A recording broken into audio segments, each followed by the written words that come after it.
On continue et on termine avec le deuxième roman que j'ai lu en mai, qui n'a rien à voir. On est sur un roman contemporain et une romance, on pourrait dire. Donc moi, j'ai lu Sarah Perché Ti Amo, écrit par Serena Giuliano, qui est un roman qui vraiment... Alors là, bon, on est dans la période, donc voilà. Mais à l'époque, quand je l'ai lu, on n'était pas encore dans cette période-là. Mais qui vraiment nous fait nous sentir en été. Sur l'histoire, on suit deux femmes qui à la base ne se connaissent pas du tout, mais qui vont se rencontrer parce qu'en fait, elles ont une connaissance en commun. Donc on a Alba qui est une mère, une jeune mère, parce que, enfin comment dire une jeune mère, je sais pas si on peut dire ça comme ça, mais elle vient juste d'avoir un enfant, et qui est donc avec son compagnon Valentin. Et bon, en fait, elle vit un peu mal cette nouvelle vie de mère parce que, en fait, ça a un impact immense sur sa relation de couple où, en fait, elle a un peu perdu cette casquette de femme, juste, où vraiment, elle a l'impression maintenant de ne plus avoir que cette casquette de mère et où donc pardon, elle se sent un peu moins belle, sexy, désirable et où elle a l'impression que même son mari ne la voit plus comme une femme désirable, mais plus comme une maman en fait. Donc il y a vraiment cet aspect-là qui va développer dans le roman.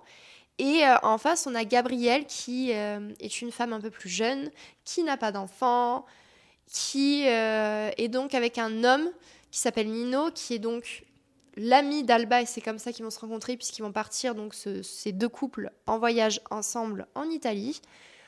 Et Gabrielle manque énormément de confiance en elle, et elle a tellement peur de justement ne pas plaire aux hommes, qu'elle soit rejetée, parce qu'elle a énormément été rejetée et plutôt maltraitée par les hommes, qu'en fait, elle se soumet complètement, elle se compromet complètement.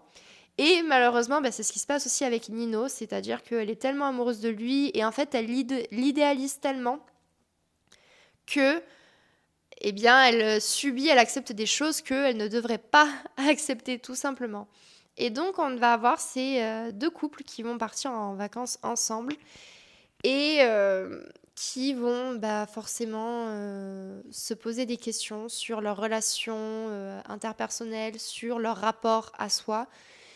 Et notamment pour Alba, il va y avoir son amour d'enfance qui va ressurgir et qui forcément va lui faire se poser plein de questions. Est-ce que j'aime réellement Valentin ou est-ce que je ne l'aime plus? Est-ce que je craque et je pars avec mon amour d'enfance, mais je perds ce que j'avais et en fait, enfin bref. Plein de questions en fait qui en réalité sont des questions que on peut se poser dans nos relations en fait quand on est adulte et quand on a aussi une relation qui dure depuis pas mal d'années et en plus qui parfois va évoluer parce qu'il va y avoir l'arrivée d'un enfant ou autre.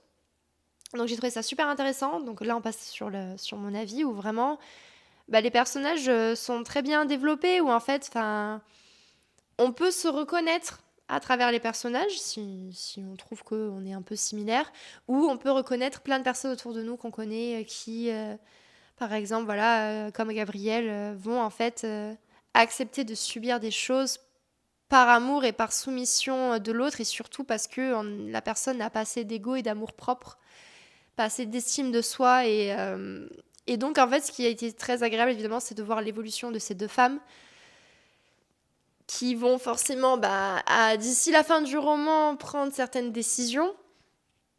Et ce que j'ai beaucoup aimé aussi, c'est tout le côté bienveillant où on n'a pas de jugement en fait du tout, peu importe les décisions que prennent ces femmes. Il n'y a pas en fait de bon ou mauvais choix en fait. C'est comme ça que c'est présenté. Il n'y a pas de bon ou mauvais choix, c'est des choix personnels. Et que tout ce qui compte en fait, c'est que les personnes qui font ces choix soient en accord avec ces choix en fait. Qu'il n'y ait pas de regrets après coup. J'ai beaucoup aimé évidemment les descriptions. Ou pareil, encore une fois de plus, on est beaucoup sur le sensoriel. En tout cas, j'ai trouvé. Et où du coup, vraiment, j'ai eu cette superbe visualisation de cette ville d'Italie. Mon seul regret peut-être, c'est que après en même temps, bon, enfin, c'était le but de l'écrivaine, c'est qu'on a un roman écrit par une femme qui se focalise sur les femmes.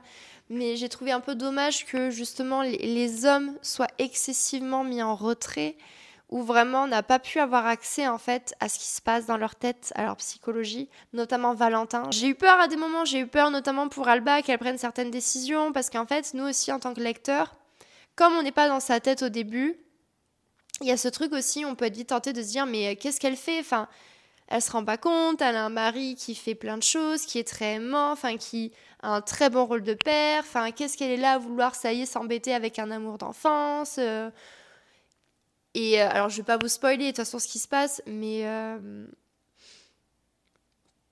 du coup, voilà, il y a aussi ce truc où peut-être que il y a eu des moments où j'ai pas pu m'en empêcher, j'ai quand même parfois un peu jugé, mais très brièvement, parce que malgré tout, les personnages sont pas stupides, il n'y a pas des prises de décision irrationnelles ou précipitées. Ce que j'ai vraiment aimé, c'est que on a des personnages qui quand même prennent le temps dans l'ensemble de réfléchir. Il y a quand même la fin qui... Maintenant, ça me dérange moins, avec du recul, des semaines après l'avoir lu, mais quand je l'ai lu sur le moment, j'étais un peu en mode... Sérieusement? Donc, je vais vous en parler, ça va être le parti spoiler, pour ceux qui veulent savoir, parce que vous savez que vous lirez pas de toute façon.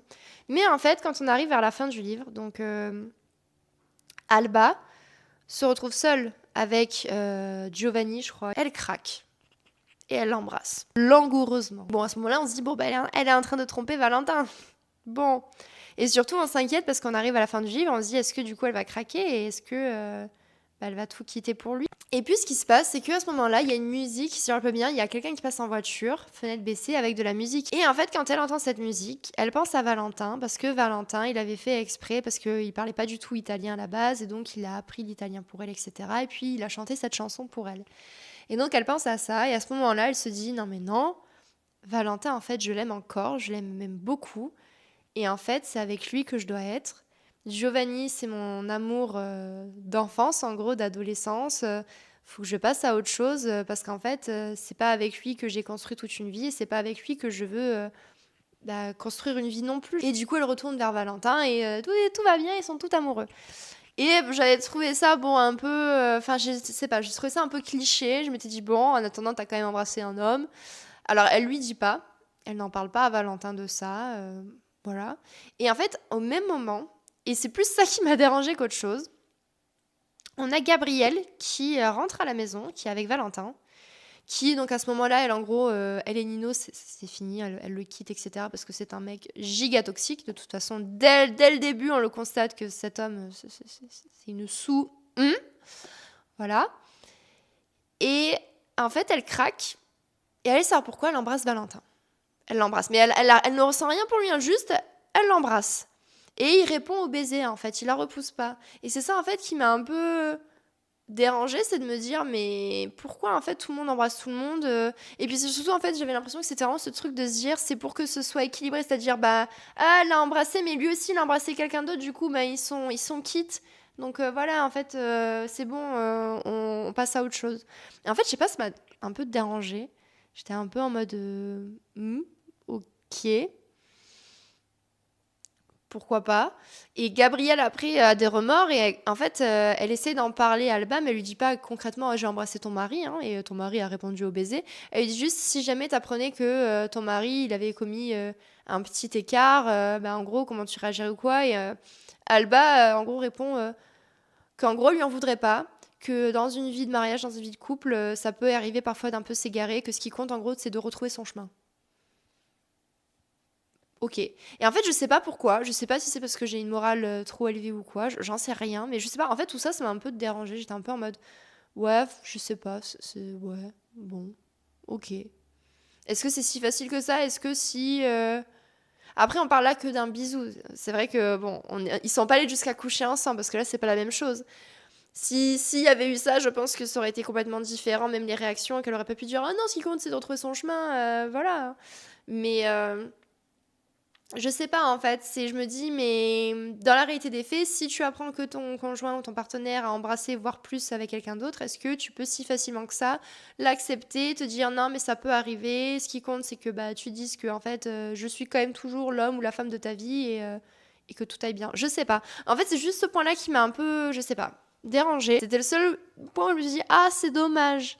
C'est dommage de devoir en arriver là en fait, de devoir aller jusqu'à embrasser la personne parce que ce moment-là, en fait, au moment où elle l'embrasse et tout, on sent que bah, elle est prête à limite tout abandonner pour cet homme-là, en fait, de vraiment tout mettre fin à tout, son mariage, tout.